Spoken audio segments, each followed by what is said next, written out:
إن الحمد لله نحمده ونستعينه ونستغفره ونعوذ بالله من شرور أنفسنا ومن سيئات أعمالنا من يهده الله فلا مضل له ومن يضلل فلا هادي له وأشهد أن لا إله إلا الله وحده لا شريك له وأشهد أن محمدا عبده ورسوله يا أيها الذين آمنوا اتقوا الله حق تقاته ولا تموتن إلا وأنتم مسلمون يا أيها الناس اتقوا ربكم الذي خلقكم من نفس واحدة وخلق منها زوجها وبث منهما رجالا كثيرا ونساء واتقوا الله الذي تساءلون به والأرحام إن الله كان عليكم رقيبا يا أيها الذين آمنوا اتقوا الله وقولوا قولا سديدا يصلح لكم أعمالكم ويغفر لكم ذنوبكم ومن يطع الله ورسوله فقد فاز فوزا عظيما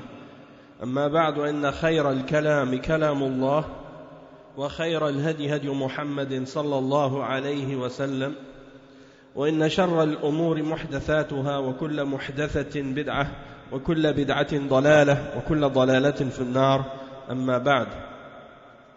On commence donc aujourd'hui le cours 44 dans la lecture du livre de Kitab al-Kaba'ir écrit par le Cheikh Mohammed ibn Abdul Wahhab rahimahullah avec les commentaires de Cheikh Salih al-Fawzan hafizahullah ta'ala, et on est arrivé au chapitre dans le livre qui s'intitule Babu ma ja'a fil kadhib ala Allah wa ala rasulihi sallallahu alayhi wa sallam, c'est-à-dire le chapitre au sujet de ce qui a été rapporté au sujet du mensonge contre Allah ou contre son messager sallallahu alayhi wa sallam. Donc c'est à propos du mensonge, et on a vu un chapitre déjà à propos du mensonge, et là maintenant c'est à propos du mensonge mais de façon plus particulière à propos du mensonge contre Allah et son messager, et ça c'est beaucoup plus grave que le mensonge contre une personne ordinaire, ou contre quelqu'un d'autre. Et le cheikh il a mentionné quelques versets et des hadiths dans ce chapitre, et on va les lire ensemble. En premier, le cheikh il dit wa qawlullahi ta'ala wa man azlamu mimman iftara 'ala Allahi kadhiba al-aya wa qawluhu ta'ala wa yawma al-qiyamati tara alladhina kadhabu 'ala Allahi wujuhuhum muswaddah. Et donc les deux versets, le premier c'est le verset 68 dans Surat Al-Ankabut, verset 68 dans Surat Al-Ankabut, et dans ce verset Allah subhanahu wa ta'ala il dit ce qui signifie et quel est pire injuste que celui qui invente un mensonge contre Allah,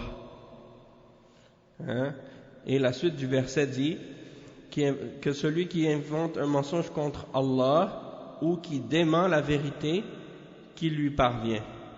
N'est-ce pas l'enfer une demeure pour les mécréants? Donc ça c'est le verset en entier. Et l'autre verset c'est le verset 60 dans Surat Az-Zumar, dans lequel Allah subhanahu wa ta'ala dit ce qui signifie: et au jour de la résurrection tu verras le visage de ceux qui mentaient sur Allah s'assombrir. Tu verras le visage de ceux qui mentaient contre Allah devenir sombre, devenir noir. Et il mentionne ensuite deux hadiths. Le premier hadith, c'est le hadith qui est rapporté par l'imam Muslim dans son Sahih, par l'imam al-Bukhari, et Muslim aussi, et c'est rapporté par Al-Mughira, ou selon Al-Mughira ibn Shu'bah, et également selon Anas radiyallahu anhu. Il dit que le messager d'Allah sallallahu alayhi wa sallam a dit: qala inna kadhiban alayya laysa ka kadhibin ala ghayri man kadhaba alayya muta'ammidan falyatabawwa maq'adahu minan nar. Donc le prophète sallallahu alayhi wa sallam a dit, comme c'est rapporté selon Anas et Al-Mughira ibn Shu'bah, que le messager d'Allah sallallahu alayhi wa sallam a dit donc que un mensonge contre moi n'est pas comparable à un mensonge à propos de quelqu'un d'autre, un mensonge contre quelqu'un d'autre. Celui qui ment contre moi volontairement, qu'il prépare son siège en enfer, qu'il prépare son siège en enfer. Et l'autre hadith, c'est un hadith qui est rapporté par l'imam Muslim dans son Sahih, selon Samura ibn Jundub, radiyallahu anhu, marfu'an, من حدث عني بحديث يرى أنه كذب فهو أحد الكاذبين. من حدث عني حديث يرى أنه كذب فهو أحد الكذابين. فهو أحد الكذابين. Donc le cheikh il rapporte ce hadith qui est également rapporté par Al-Mughira, et c'est le hadith numéro 1 dans le Sahih de l'imam Muslim. Donc ça semblerait que c'est le premier hadith dans le livre. Et c'est écrit, ici il est rapporté par Samura ibn Jundub, et il est rapporté aussi par Al-Mughira. Il dit que le prophète sallallahu alayhi wa sallam a dit: celui qui mentionne ou rapporte un hadith et il voit que c'est une parole qui est mensongère ou que c'est un mensonge qui m'a été attribué et qu'il le rapporte quand même, alors il est un des menteurs. Il est un des menteurs. Donc celui qui rapporte une parole de moi et il voit que c'est un mensonge, c'est pas quelque chose qui est vraiment attribué au prophète sallallahu alayhi wa sallam, mais il l'attribue au prophète sallallahu alayhi wa sallam, alors dans ce cas-là il est un des menteurs. Il est un des menteurs. Et on va lire l'explication de tout ça pour que ce soit plus clair avec les propos de Cheikh Salih Al-Fawzan hafidhahullah. Et le Cheikh il dit: Al-kadhibu sifatun dhamimatun wa qad naha Allahu anhu wal mu'minu la yakunu kadhaban fa idha kana hadha al-kadhib ala Allah kana a'zamu jurman فالكذب على الله أو على رسوله صلى الله عليه وسلم من أكبر الكبائر كأن يقول أحدهم إن الله أحل كذا أو حرم كذا بدون دليل من كتاب الله أو سنة رسوله صلى الله عليه وسلم فينسب إلى الله شيئا لم يقله، وهذا أعظم الكذب.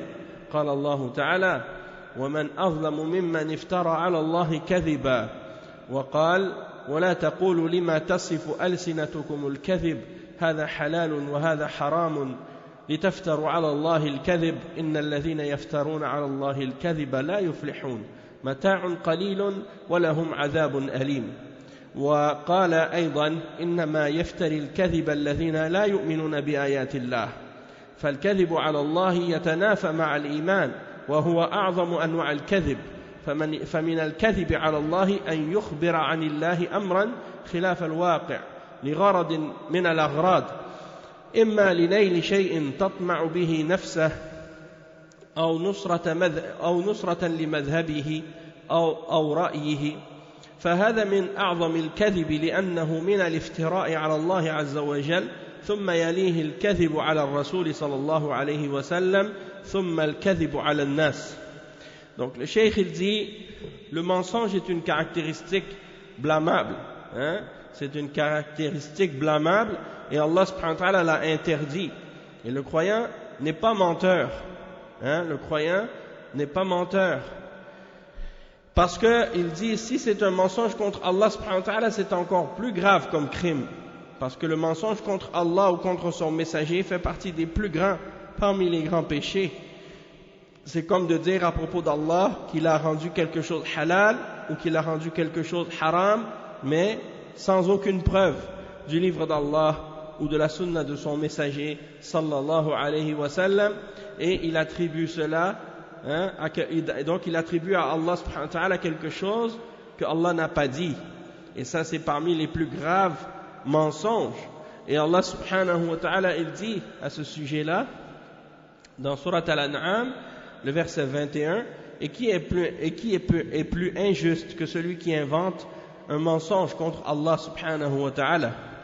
Il mentionne également le verset 116 et 117 dans Surat Al-Nahl, 116 et 117 dans Surat Al-Nahl, dans lesquels Allah subhanahu wa ta'ala il mentionne justement l'attitude de cette personne qui invente des mensonges à propos d'Allah subhanahu wa ta'ala.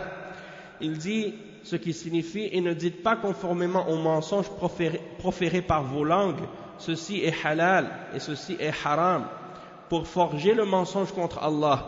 Certes, ceux qui forgent le mensonge contre Allah ne réussiront pas. Ce sera pour eux une piètre jouissance, mais un douloureux châtiment les attend. Et il mentionne également le verset 105 dans Surat An-Nahl, dans lequel Allah subhanahu wa ta'ala dit ce qui signifie: seuls forgent le mensonge ceux qui ne croient pas au verset d'Allah, et tels sont les menteurs. Et tels sont les menteurs. Donc le mensonge contre Allah subhanahu wa ta'ala vient en opposition avec la foi, et c'est une des plus grandes formes de mensonge. Et il dit que donc parmi le mensonge contre Allah, il y a également le fait de dire quelque chose qui est en contradiction avec la réalité, pour un but ou un objectif quelconque, ou un intérêt quelconque, soit pour obtenir quelque chose que la personne désire en elle-même, ou bien soit pour défendre sa position, ou bien son opinion.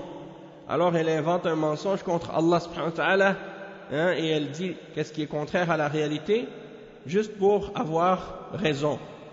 Et ça c'est grave. Et c'est parmi les plus grandes formes de mensonge, et la raison de ça c'est parce que c'est quelqu'un qui agit comme ça, il invente contre Allah subhanahu wa ta'ala, puis ensuite vient en gravité le mensonge contre le messager sallallahu alayhi wa sallam, et ensuite le mensonge contre les gens en général. Et le cheikh il dit ensuite: فالكذب عامة فالكذب عامة محرم ويعد كبيرة ولكن بعضه أشد من بعض. Il dit que le mensonge de façon générale c'est haram, et ça fait partie des grands péchés, sauf que certaines formes de mensonges sont plus graves que d'autres. Et il dit فأشده الكذب على الله ثم الكذب على الرسول صلى الله عليه وسلم ثم الكذب على الناس فلا يجوز بأي حال من الأحوال القول على الله بغير علم. قال تعالى: فمن أظلم ممن افترى على الله كذبا ليضل الناس بغير علم إن الله لا يهدي القوم الظالمين. فالآية التي ساقها المصنف رحمه الله وهذه الآية تدلان على أن القول على الله بغير علم من أعظم الكذب. Et le cheikh il dit la plus grave des formes de mensonge, c'est le mensonge contre Allah subhanahu wa ta'ala, ensuite le mensonge contre son messager sallallahu alayhi wa sallam, et puis ensuite le mensonge à propos des gens, sur les gens. Et il n'est pas permis dans aucun cas, il n'est pas permis dans toutes les situations de mentir contre Allah ou de parler à propos d'Allah sans science. Donc il n'y a pas un cas dans lequel il serait permis de parler contre Allah subhanahu wa ta'ala ou à propos d'Allah subhanahu wa ta'ala sans avoir de science ou de connaissance. Parce que si tu parles à propos d'Allah sans science, eh bien, forcément tu vas tomber dans le mensonge. Tu vas tomber dans le mensonge à propos d'Allah subhanahu wa ta'ala. Et c'est pourquoi Allah subhanahu wa ta'ala il dit dans le verset 144 dans Surat Al-An'am: et qui est plus injuste que celui qui invente contre Allah subhanahu wa ta'ala un mensonge pour égarer les hommes sans science. Et Allah certes ne guide pas les gens injustes. Et Allah certes ne guide pas les gens injustes. Donc le verset que l'auteur a cité dans Surat Al-Ankabut, ainsi que ce verset, le verset dans Surat Al-An'am 144, eh bien ce sont deux versets qui prouvent que de parler à propos d'Allah subhanahu wa ta'ala sans science, ça fait partie des plus grandes formes de mensonge. Après le cheikh il dit: وقوله تعالى ويوم القيامة ترى الذين كذبوا على الله وجوههم مسودة وهذا وعيد آخر فالوعيد في الآية الأولى ذكر أنه أظلم الناس وفي الآية الثانية أنه يوم القيامة يأتي وجهه مسودا أمام الخلائق يفضح بهذه العلامة والعياذ بالله. Et donc le cheikh explique que dans l'autre verset Allah subhanahu wa ta'ala mentionne qu'au jour de la résurrection tu vas voir ceux qui ont menti contre Allah avec des visages assombris. Et ça c'est une autre menace en plus de la première menace dans le premier verset qui était mentionné, qui fait savoir que la personne qui ment contre Allah est la personne la plus injuste. Et dans le deuxième verset qu'on vient de lire, qu'au jour de la résurrection, son visage sera assombri. Et donc c'est une manière par laquelle Allah subhanahu wa ta'ala va démasquer et dévoiler l'égarement et la laideur de l'attitude, du comportement de cette personne en assombrissant son visage, et ce sera pour lui un signe devant toutes les créatures au jour de la résurrection par lequel il sera reconnu comme étant quelqu'un qui a menti contre Allah subhanahu wa ta'ala wal iyadhu billah. Le cheikh il dit ensuite والكذب على الله يكون في العقيدة كقول النصارى اتخذ الله ولدا فينسبون الولد لله ويقولون إن عيسى عليه السلام ابن الله والكفار كانوا يقولون الملائكة بنات الله فينسبون له البنات مع أنهم يكرهونها لأنفسهم قال الله تعالى ويجعلون لله ما يكرهون وتصف ألسنتهم الكذب أن لهم الحسنى يعني أصطفى البنات على البنين ما لكم كيف تحكمون مع أن الله سبحانه وتعالى لم يتخذ ولدا ولا ذكرا ولا أنثى لأنه غني عن ذلك لأن الوالد يفتقر إلى ولده ولأن الولد شبيه بالوالد ومن شابه أباه فما ظلم وهو سبحانه ليس له شبيه والولد جزء من الوالد والله سبحانه وتعالى ليس له جزء من الخلق قال تعالى وجعلوا له من عباده جزءا يعني ولدا وهذه كلها محاذير عظيمة. Et le cheikh il dit que le mensonge contre Allah peut être dans la croyance, dans la aqidah, comme l'exemple des chrétiens qui ont dit à propos d'Allah subhanahu wa ta'ala qu'il a pris un fils, comme c'est mentionné dans le verset 4 dans Surat Al-Kahf. Allah subhanahu wa ta'ala mentionne cette parole à leur sujet, qu'ils attribuent à Allah subhanahu wa ta'ala un fils et qu'ils disent que Jésus alayhi salam était le fils d'Allah. Et également les mushrikines, parmi les kuffars mushrikines de l'époque du prophète Mohammed sallallahu alayhi wa sallam et avant lui, ils attribuaient les anges à Allah comme étant des filles d'Allah. Ils attribuaient donc à Allah des filles alors qu'eux-mêmes détestaient avoir des filles. Et quand ils avaient une fille et qu'on leur annonçait que le bébé que leur femme avait accouché était une fille, leur visage s'assombrissait et ils étaient remplis de honte.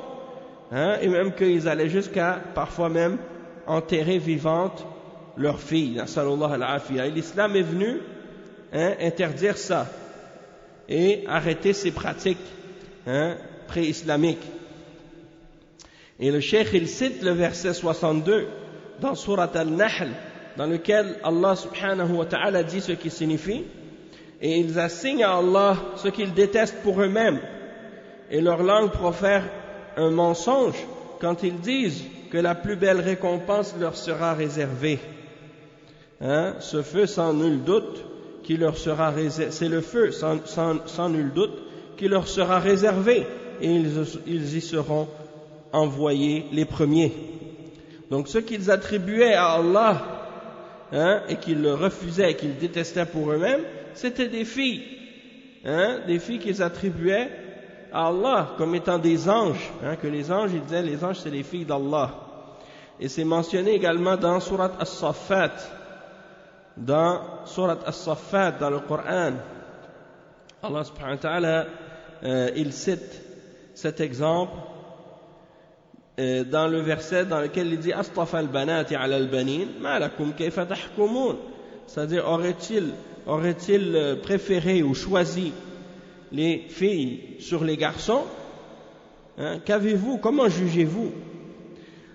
Et il dit ma'a anna Allah, donc malgré que Allah subhanahu wa ta'ala n'a pris aucun enfant, ni mâle ni femelle, et que Allah subhanahu wa ta'ala il se passe entièrement de fils ou de quoi que ce soit, puisque le père en général il a besoin de son enfant, hein, et il veut toujours, hein, avoir un enfant.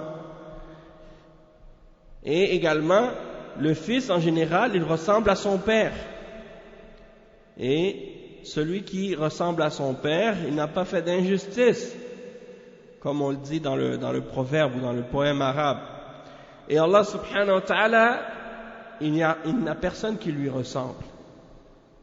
Et on dit également que l'enfant est une partie de son père, et Allah subhanahu wa ta'ala n'a pas de partie parmi sa créature. Et Allah subhanahu wa ta'ala dit justement cela dans le verset 15 dans Surat Az-Zukhruf وَجَعَلُوا لَهُ مِنْ عِبَادِهِ جُزْءًا, et ils ont fait pour lui une partie, hein, de lui-même parmi ses serviteurs, c'est-à-dire ils lui ont attribué un fils et ils ont fait de cette créature une partie de lui-même. Et tout ça c'est des choses qui sont, hein, impossibles d'imaginer pour Allah subhanahu wa ta'ala, et impossible d'attribuer à Allah subhanahu wa ta'ala, parce que Allah subhanahu wa ta'ala il n'a pas de semblable et il n'a pas de fils, et il n'a pas besoin de quoi que ce soit parmi ses créatures, il se suffit à lui-même subhanahu wa ta'ala. Et il dit وَمِنَ الْأَشْكَالِ مِنْ أَشْكَالِ الْكَذِبِ عَلَى اللَّهِ أيضا الشرك بالله واتخاذ الشركاء في عبادته مثل قولهم إن الله اتخذ شريكا يعينه ويساعده فالله لا شريك له في الخلق والأمر والتدبير ولا شريك له في الألوهية لأنه المستحق لأنواع العبادة. Donc le cheikh il dit que parmi les différentes formes de mensonges contre Allah, il y a également le shirk que les gens font avec Allah, hein, par le fait de dire qu'il a pris des associés dans l'adoration, de lui donner des associés dans l'adoration. Donc au lieu d'adorer Allah subhanahu wa ta'ala seul, tu adores avec lui des créatures ou des objets ou des choses en dehors d'Allah, hein? Et il dit, comme par exemple le fait qu'ils disent, c'est-à-dire les mushrikines, que Allah a pris un associé qui l'aide, hein, et qui lui vient en aide. Et Allah subhanahu wa ta'ala n'a pas d'associé, ni dans la création, ni dans le commandement, ni dans la gérance de l'univers, dans le contrôle qu'il a de l'univers, et il n'a pas non plus de partenaire et d'associé dans l'adoration, car il est le seul à mériter toutes les formes d'adoration exclusivement. Et le cheikh il dit وَمِنَ الْكَذِبِ عَلَى اللَّهِ أَيْضًا مَا يَقُولُهُ الْبَعْضُ إِنَّ اللَّهَ شَرَعَ لَنَا أَن نَتَّخِذَ وَسَائِلًا مِنَ الْخَلْقِ بَيْنَنَا وَبَيْنَهُ يعني شفعاء كقول المشركين كما ذكر سبحانه وتعالى عنهم هؤلاء شفعاؤنا عند الله قل أتنبئون الله بما لا يعلم في السماوات ولا في الأرض فالله جل وعلا نفى عن نفسه الشريك فكيف يقولون بعد ذلك إن الله له شريكا من خلقه في قضاء حوائجهم هم الشفعاء والوسطاء بينه وبينهم. هذا من الكذب على الله، فالله تعالى لم يشرع أن يكون بيننا وبينه وسائل في قضاء حوائجنا، بل شرع لنا سبحانه أن ندعوه مباشرة. قال تعالى وقال ربكم ادعوني أستجب لكم، فلم يقل ادعوني بواسطة فلان أو فلان. فهو سبحانه القائل أيضا وإذا سألك عبادي عني فإني قريب أجيب دعوة الداعي إذا دعان. فالله سبحانه وتعالى قريب يسمع ويبصر عباده ويعلم حوائجهم ويجيبهم وما على العبد إلا أن يسأل ربه مباشرة دون وسائط لأنه يعلم الجهر وما يخفى فلا حاجة لهذه الوسائط. Donc on va traduire cette partie. Le cheikh il explique que parmi les mensonges contre Allah, il y a également ce que certains disent, lorsqu'ils disent que Allah subhanahu wa ta'ala nous a légiféré de prendre des moyens parmi les créatures ou des intermédiaires et des intercesseurs entre nous et lui pour se rapprocher de lui, comme ce que disent les mushrikines, comme Allah subhanahu wa ta'ala le mentionne dans le verset 18 dans Surat Yunus, lorsqu'ils disent ceux-là sont nos intercesseurs auprès d'Allah. Et Allah subhanahu wa ta'ala dit, allez-vous informer Allah de ce qu'il ne connaît ni dans les cieux ni sur la terre? C'est-à-dire Allah subhanahu wa ta'ala ne connaît pas d'associé ni dans les cieux ni sur la terre, et il ne connaît pas d'intercesseur entre lui et sa création dans l'adoration. Alors Allah subhanahu wa ta'ala il nie à propos de sa personne tout associé ou partenaire dans quoi que ce soit de l'adoration. Alors comment peuvent-ils dire ce qu'ils disent après cela, qu'il a un partenaire dans sa création et dans le fait de venir en aide et de répondre aux besoins de ses créatures, et ce sont ces aides, ce sont des intermédiaires et des intercesseurs entre lui et entre ses créatures. Et ça fait partie des mensonges contre Allah subhanahu wa ta'ala, car Allah subhanahu wa ta'ala n'a pas légiféré quoi que ce soit comme moyen ou intermédiaire ou intercesseur entre nous et lui pour répondre et venir à notre aide, ou pour venir régler nos besoins ou des choses de ce genre. Au contraire, Allah subhanahu wa ta'ala il a légiféré pour nous qu'on l'invoque directement, sans aucun partenaire et sans aucun associé. Et il mentionne cela dans le verset 60 dans Surat Ghafir, dans lequel Allah subhanahu wa ta'ala dit ce qui signifie: et votre Seigneur a dit, invoquez-moi et je vais vous répondre. C'est-à-dire, il dit, invoquez-moi et je vais vous exaucer. Et il n'a pas dit, invoquez-moi par un intermédiaire ou par un intercesseur. Et donc, il dit également dans le verset 186 dans Surat Al-Baqarah: et lorsque mon serviteur te demande à mon sujet, je suis proche et j'exauce celui qui invoque lorsqu'il m'invoque. Donc Allah subhanahu wa ta'ala il est à proximité et il entend et il écoute et il voit son serviteur, et il répond et il connaît ses besoins et il exauce ses besoins, il répond à ses besoins.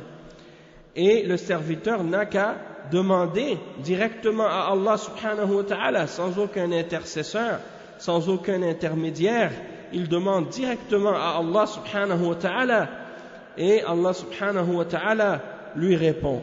Car il n'y a rien qui est caché à Allah ou qui est inconnu à Allah, puisque Allah subhanahu wa ta'ala connaît ce qui est caché et ce qui est secret. Il connaît ce qui est divulgué et il connaît ce qui est caché.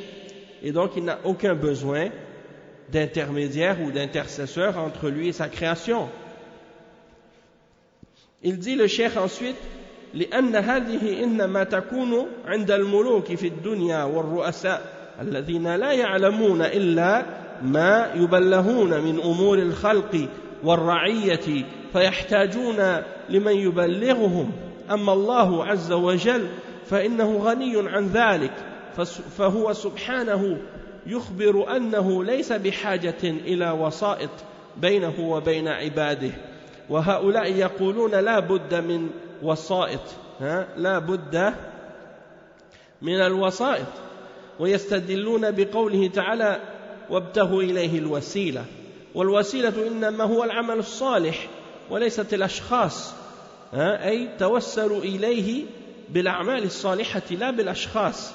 قال تعالى: يبتغون إلى ربهم الوسيلة أيهم أقرب. فالوسيلة معناها التقرب إلى الله يعني التقرب إلى الله سبحانه وتعالى بالطاعة وليس الأشخاص. فهذا ونحوه إنما يدخل في باب الكذب في العقيدة. Et donc le cheikh il dit, Allah subhanahu wa ta'ala, il n'a pas besoin d'associer, il n'a pas besoin d'associer ou d'intermédiaire ou d'intercesseur entre lui et sa création dans l'adoration. Hein, ces serviteurs n'ont pas besoin de passer par des intermédiaires et des intercesseurs pour demander à Allah subhanahu wa ta'ala, parce que Allah subhanahu wa ta'ala connaît ce qu'ils ont comme besoin et ce qu'ils veulent. Et l'exemple que parfois certains d'entre les mouchriquines ramènent pour essayer de justifier le fait d'avoir recours à des intercesseurs ou à des intermédiaires dans leurs invocations ou dans leurs adorations, c'est l'exemple qu'ils donnent des rois dans la dunya, ou bien des présidents ou des gens qui sont à la tête. Eh bien, ils ont besoin d'intermédiaires et d'intercesseurs pour leur faire connaître les besoins de leurs sujets. Et ça, c'est parce que ce sont des créatures, ce sont des êtres humains, et ils ne connaissent pas toutes choses. Ils ne sont pas comparables à Allah subhanahu wa ta'ala qui connaît toutes choses et qui sait le besoin de chacune de ces créatures sans même qu'elles le demandent. Alors, on ne peut pas comparer Allah subhanahu wa ta'ala à des hommes ou à des créatures, même si ce sont des rois ou des présidents ou des choses de ce genre. Parce que Allah subhanahu wa ta'ala, il est omniscient, il sait toutes choses et il est miséricordieux. Et il nous a ordonné lui-même de l'invoquer directement sans prendre d'intermédiaire et sans prendre d'intercesseur. Donc, il n'a pas besoin que quelqu'un vienne l'informer de l'état de ces créatures ou de ce que ces créatures ont besoin, contrairement aux hommes ou aux rois parmi les créatures. Donc, Allah subhanahu wa ta'ala, il est complètement sans aucun besoin de ces choses-là. Il est complètement exempt de ce genre de besoin, car Allah subhanahu wa ta'ala, il est Al-Ghani. Il est le riche, celui qui se suffit à lui-même et qui n'a besoin de rien. Et il nous a informé de ça. Il nous a dit qu'il n'a pas besoin d'intermédiaires et d'intercesseurs entre lui et ses créatures. Et donc ceux-là qui disent par exemple qu'il faut absolument des intercesseurs ou des intermédiaires, Allah al-Musta'an, ça c'est des mensonges. Et souvent, ceux qui se placent comme intermédiaires entre eux et Allah dans l'adoration des créatures, ou bien qui imposent aux créatures de prendre des intermédiaires et des intercesseurs entre eux et entre Allah et les créatures, c'est parce qu'ils veulent en tirer un profit, ou parce qu'ils veulent essayer de contrôler justement les hommes et les créatures, en essayant de dire aux hommes, si vous voulez vous rapprocher d'Allah, vous devez passer par nous. Ou vous devez nous donner quelque chose pour pouvoir adorer Allah ou vous rapprocher d'Allah. Et donc c'est un moyen en même temps de manger les biens des gens injustement. Et souvent c'est ce qui se passe dans les endroits où les gens vont pour prier à des tombes ou à des morts ou à des saints. Il y a toujours un prix à payer dans ces choses-là. Et le cheikh il dit que eux ils cherchent à rapporter des arguments pour justifier ce qu'ils font. Et il cite par exemple le verset 35 dans Surat Al-Ma'idah, dans lequel Allah subhanahu wa ta'ala dit « Et recherchez un moyen vers lui ». Et en arabe, le moyen c'est Al-Wasila. Et le cheikh explique que Al-Wasila, ce n'est pas une personne ou de prendre un saint ou un intermédiaire ou un intercesseur entre les hommes et Allah subhanahu wa ta'ala dans l'adoration, mais le moyen dont il est question dans le verset, c'est les bonnes œuvres, parce que c'est par les bonnes œuvres que tu peux te rapprocher d'Allah subhanahu wa ta'ala, et non pas par une personne, ou par un saint, ou par un prophète, ou par un homme qui était pieux. Tu dis je vais me rapprocher d'Allah en le prenant comme un intermédiaire ou un intercesseur, parce que ça c'est du shirk. Donc eux ils disent tu dois passer par une personne. Quand ils prient, ils passent par un être humain. Ils disent oh Allah, je te demande par telle personne, ou au nom de telle personne, ou par l'honneur de telle personne, ou le statut de telle personne. Ça ne fait pas partie de ce que l'islam a enseigné, et ça ne fait pas partie de l'exemple de ce que le prophète Mohammed sallallahu alayhi wa sallam a enseigné ni appliqué.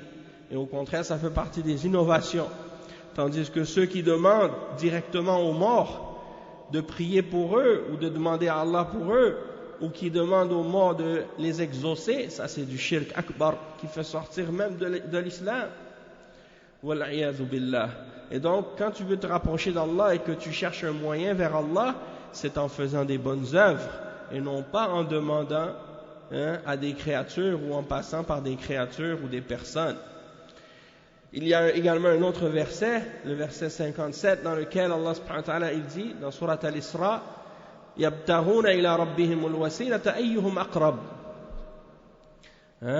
C'est-à-dire que ceux que les mouchrikines invoquent, eux-mêmes ils recherchent un moyen vers Allah. Et ils cherchent à savoir lequel d'entre eux est plus proche d'Allah. Donc, ceux qui adorent des hommes pieux, ou des prophètes comme Isa, comme parmi les chrétiens, au lieu de prier à Allah directement, ils passent par Isa ou par Maryam ou par d'autres parmi des hommes qu'ils considèrent saints ou pieux. Eh bien, ces gens-là, ils sont dans l'égarement total. Isa alayhi salam lui-même, quand il priait à Allah. Il priait pas. Il fait chaud ici? Ah oui? Peut-être que le truc il n'est pas ajusté. Non, donc c'est ça. Ils cherchaient eux-mêmes un moyen de se rapprocher d'Allah. Donc vous, pourquoi vous ne faites pas comme eux en adorant Allah directement au lieu de passer par des créatures? Et si tu aussi il y a l'exemple comme on dit, le fait de se rapprocher d'Allah subhanahu wa ta'ala, dans le sens que quand par exemple tu vas demander à quelqu'un qui est pieux de faire un dua pour toi, tu vois quelqu'un qui est un bon musulman, tu le considères comme un bon musulman, tu vas lui dire, oh mon frère, fais un dua pour moi, demande à Allah subhanahu wa ta'ala pour moi telle chose. Ça c'est permis si la personne elle est vivante, mais de dire ça à quelqu'un qui est mort et qui est dans sa tombe, c'est pas la même chose. Ça c'est du shirk, et eux ils font pas la distinction entre un vivant et un mort. C'est comme ça qu'ils tombent dans l'égarement et dans le shirk. Donc, al-wasila, le moyen, ça signifie qu'est-ce qui te rapproche d'Allah parmi les bonnes œuvres et non pas parmi les personnes. Et il dit donc que ça, c'est des exemples dans lesquels le mensonge rentre, ça rentre dans les mensonges de la croyance. Ça rentre dans le mensonge de la croyance. Le cheikh, il cite également un autre exemple. وَأَمَّا الْكَذِبْ فِي الْحَلَالِ وَالْحَرَامِ كَقَوْلِ الْبَعْضِ إن الله حرم كذا أو أحل كذا دون دليل فهؤلاء القائلون مثل هذه الأقوال سوف يأتون يوم القيامة سود الوجوه كما أخبر عنهم سبحانه وتعالى بقوله يوم تبيض وجوه وتسود وجوه فأما الذين اسودت وجوههم أكفرتم بعد إيمانكم وبقوله ترى الذين كذبوا على الله وجوههم مسودة أليس في جهنم مثوى للمتكبرين وهذا إنما يكون يوم القيامة عند البعث والنشور يوم يقوم الناس لرب العالمين. Donc le cheikh il dit qu'en ce qui concerne le mensonge à propos de ce qui est halal et de ce qui est haram, comme la parole de certains qui disent Allah a rendu telle chose halal ou telle chose haram sans aucune preuve, et donc ceux qui disent ce genre de paroles, au jour de la résurrection, ils vont venir et leur visage sera assombri. Comme Allah subhanahu wa ta'ala a mentionné dans le verset 106 dans Surat Al-Imran, le jour où certains visages seront assombris, le jour où certains visages seront éclatants de lumière et d'autres seront assombris. Donc ceux dont les visages auront été assombris, on leur demandera, avez-vous renié la foi après avoir eu la foi? Avez-vous renié la foi après avoir cru? Et ça c'est dans Surat Al-Imran, le verset 106, et le verset 60 dans Surat Al-Zumar qu'on a lu tout à l'heure, et tu verras le visage de ceux qui ont menti contre Allah s'assombrir, n'est-ce pas l'enfer, la destination ou le refuge des orgueilleux, des gens qui s'enflaient d'orgueil. Et donc le cheikh il dit que ça c'est au jour de la résurrection, lorsque les gens seront ressuscités et rassemblés au jour de la résurrection, le jour où les hommes se tiendront devant le Seigneur des mondes. Donc ça c'est parmi les exemples de ce qui a été mentionné au sujet du mensonge contre Allah et contre Allah en particulier, parce qu'on n'a pas encore lu la suite, mais on va s'arrêter ici, puis on continuera demain, Inch'Allah. Parce qu'étant donné qu'on a commencé un peu tard, on n'a pas eu le temps de lire tout le chapitre d'un seul coup, mais demain, Inch'Allah, on lira la suite, puis là on va s'arrêter pour Salat al-Maghrib, et après Salat al-Maghrib, Inch'Allah, après Salat al-Maghrib, on commencera l'autre dars, Inch'Allah. Subhanakallahumma bihamdik, ashhadu an la ilaha illa anta astaghfiruka wa atubu ilayk, wa sallallahu wa sallam ala nabiyyina Muhammad wa ala alihi wa sahbihi ajma'in. Wassalamu alaykum wa rahmatullahi wa barakatuh.